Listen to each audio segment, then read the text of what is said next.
शक्ति की उपासना का महापर्व शारदीय नवरात्र 22 सितंबर से शुरू हुआ। 9 दिनों तक चलने वाले इस पर्व में श्रद्धालु मां दुर्गा की पूजा अर्चना कर शक्ति, संकल्प और सफलता की कामना करते हैं। वहीं कटनी शहर के प्रमुख शक्ति पीठों में शामिल मां जालपा मंदिर में नवरात्र के दौरान श्रद्धा और भक्ति का अनूठा संगम देखने को मिल रहा है। भोर होते ही मंदिर में श्रद्धालु की भीड़ उमड़ने लगती है। केवल कटनी शहर से ही नहीं बल्कि जिले के कोने कोने से भक्त मां जालपा के दर्शन के लिए यहां पहुंचते हैं। मान्यता है कि मां जालपा न केवल अपने भक्तों की मनोकामनाएं पूरी करती है बल्कि शहर को हर संकट से भी बचाती है। मां जालपा मंदिर का इतिहास करीब 259 वर्ष पुराना है। कहा जाता है कि स्थल कभी घने बांस के जंगल से घिरा हुआ था।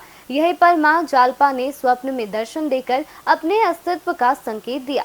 इसके बाद 1766 में रीवा जिले के लवगंज निवासी बिहारी लाल पंडा माता के आदेश पर कटनी पहुंचे और जंगल में माता की सेवा शुरू की। धीरे धीरे यहां एक पवित्र स्थल के रूप में मंदिर का निर्माण हुआ। तब से लेकर आज तक मां जालपा मढ़िया श्रद्धा और आस्था का केंद्र बनी हुई है। वर्तमान में मंदिर की सेवा 5वीं पीढ़ी के पुजारी लालजी पंडा, रितेश पंडा और विक्कू पंडा द्वारा की जा रही है। ये मंदिर करीब 300 वर्ष पुराना है। ये पहले बांस के जंगल हुआ करते थे।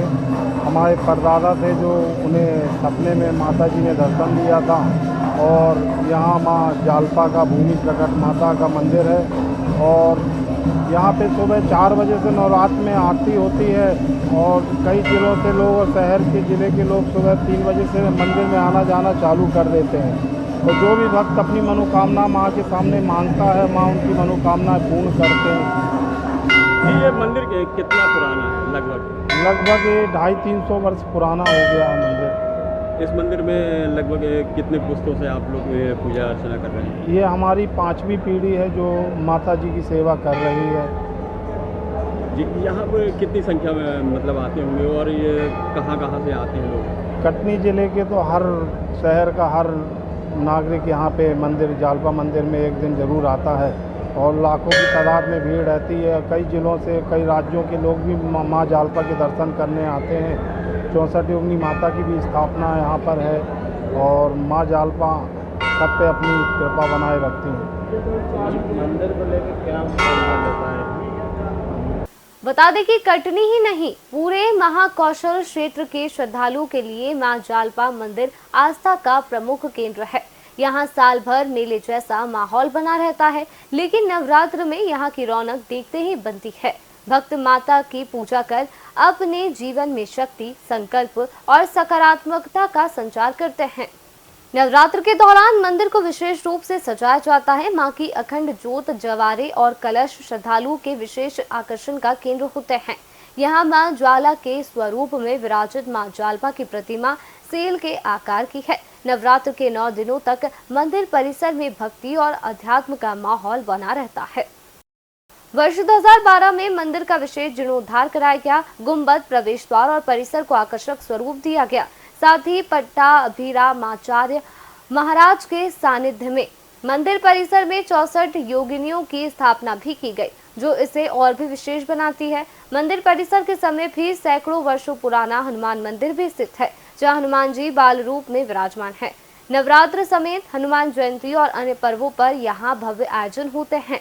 मां जालपा मंदिर के पास स्थित पीपल का पेड़ लगभग 500 वर्ष पुराना माना जाता है। इसके नीचे बने चबूतरे पर भगवान भोलेनाथ अपने परिवार सहित विराजित है। यहाँ श्रद्धालु जल अर्पण कर पूजा करते हैं। मंदिर परिसर में पूर्व पुजारियों की समाधियां भी स्थित है, जिनमें सिद्ध सन्यासी बाबा का स्थान भी विशेष श्रद्धा का केंद्र है। शारदीय नवरात्रि आस्था, श्रद्धा और भक्ति का प्रतीक है।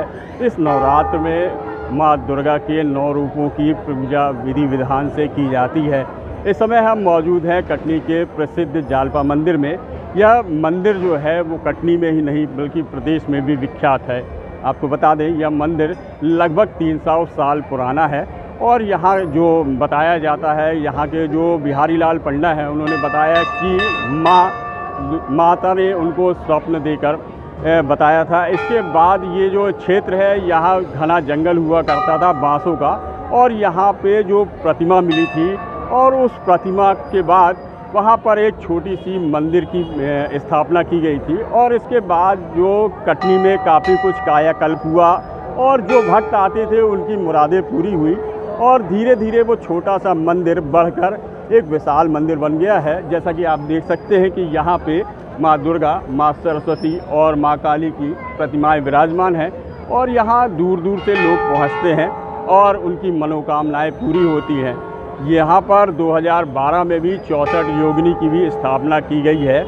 जैसा कि आप देख सकते हैं कि यहाँ पर जो है श्रद्धालु काफ़ी दूर से आते हैं और दर्शन करते हैं। इस मंदिर की खासियत है कि यहाँ कटनी ही नहीं, प्रदेश के दूर दराज से लोग यहाँ दर्शन करने आते हैं और उनकी मान्यताएं भी पूरी होती हैं। एशियन भारत से सुनील यादव की रिपोर्ट।